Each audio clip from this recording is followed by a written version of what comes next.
اعوذ باللہ من الشیطان الرجیم بسم اللہ الرحمن الرحیم والذی اللہ تو وہ ذات ہے یریکم البرقا جو دکھاتا ہے تمہیں بجلی خوفاً کس لیے خوف دلانے کے لیے. جیسے آپ جانتے ہیں کہ کسی وقت اتنی زیادہ بجلی چمکتی ہے کہ کسی کے اوپر گر بھی جاتی ہے.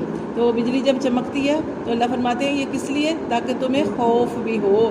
وَطَمَعَ اور کیا ہوتا ہے امید. کس چیز کی امید؟ بارش ہوگی, ٹھیک ہے, اللہ کی رحمت برسے گی.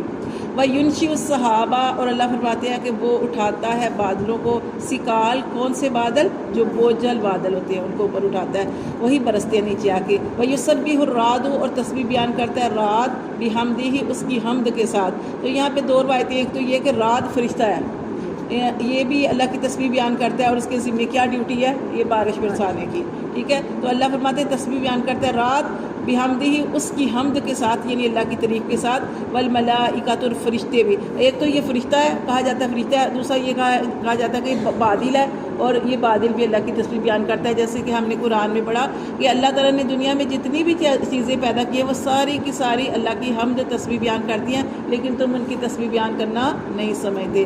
اللہ فرماتے ہیں وَيُسَبِّحُ الرَّعْدُ اور تسبیح بیان کرتا ہے رات بِحَمْدِهِ اس کی حمد کے ساتھ. وَالْمَلَائِکَةُ اور فرشتے بھی تسبیح بیان کرتے ہیں اللہ کی من خیفتہ اس وجہ سے, اس کے ڈر کی وجہ سے. وَيُرْسِلُ الصَّوَاعِقَ اور وہ بھیجتا ہے, صواعق کہتے ہیں کڑکنے والی بجلیاں, ٹھیک ہے نا. کڑک کتنی ہوتی ہے؟ کڑکنے والی بجلیاں.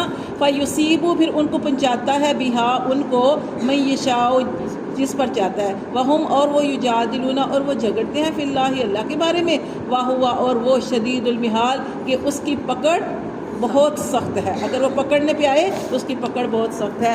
لاہو اسی کے لیے دعوت الحق, اسی کے لیے پکارنا اس کو حق ہے. والذین اور وہ لوگ یدعون جن کو وہ پکارتے ہیں, من دونہ اللہ کے علاوہ جس کو وہ پکارتے ہیں, لا یستجیبون نہیں وہ جواب دے سکتے, لہم ان کے لیے بشیء کسی بھی چیز کا. جیسے پوچھتے ہیں کیا جواب دیں گے, اللہ فرماتے ہیں الا مگر ان کی مثال ایسی ہے کباسطی کہ کوئی پھیلائے ہو کفیہ اپنی ہتھیلیاں الی الماء پانی کی طرف. بتوں کو پکارنا ایسے ہی ہے کہ جیسے کوئی کسی شخص کو پیاس لگی ہے, اور پیاس لگی ہے اور پانی دور ہے, اب دور سے آپ ایسے کر دو کیا پانی آپ کے پاس آ جائے گا؟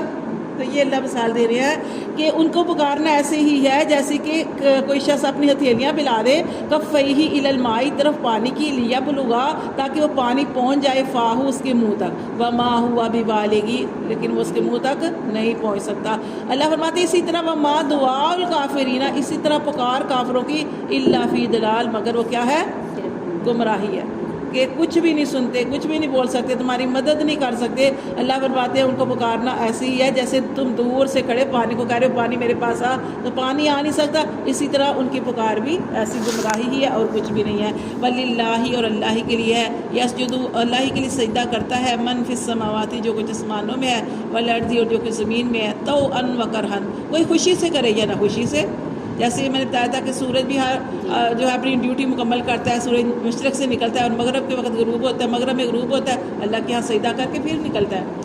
اسی طرح ہر چیز اللہ کی تسبیح بیان کرتی ہے. اللہ فرماتے ہیں وَظِلَالُ اور اس کے سائے بھی. آپ دیکھا کہ پہاڑ ہوتا ہے اس کے سائے وہ تسبیح ہوتی ہے, سائے ہر چیز اللہ فرماتے ہیں تسبیح بیان کرتی ہیں. خوشی سے کریں یا نہ خوشی سے کریں لیکن انہوں نے کرنا ہے. صرف انسان اپنی ڈیوٹی پوری نہیں کرتا, انسان جو ہے وہ تکبر کرتا ہے, انسان جو اکڑ جاتا ہے اور اس طرح کے معاملے کرتا ہے. ورنہ سورج کا دل کرے نہ کرے اس نے کرنا ہے, چاند نے ٹائم پہ نکلنا ہے, ستاروں نے چاند پہ آنا ہے. ہر چیز جو فرما بردار اللہ تعالیٰ نے بنائی انسانوں کے لیے وہ اپنی ڈیوٹیاں پوری کر رہی ہیں. اللہ فرماتے ہیں وَظِلَالُ اور اس کے سائے بھی, جیسے درخت دیکھیں ان کے سائے, پہاڑ ان کے سائے, یہ اللہ کی تسبیح بیان کرتے ہیں, سجدے کرتے ہیں اللہ کے لیے. بالغدو والآصال صبح اور شام کے وقت. صدق اللہ العظیم.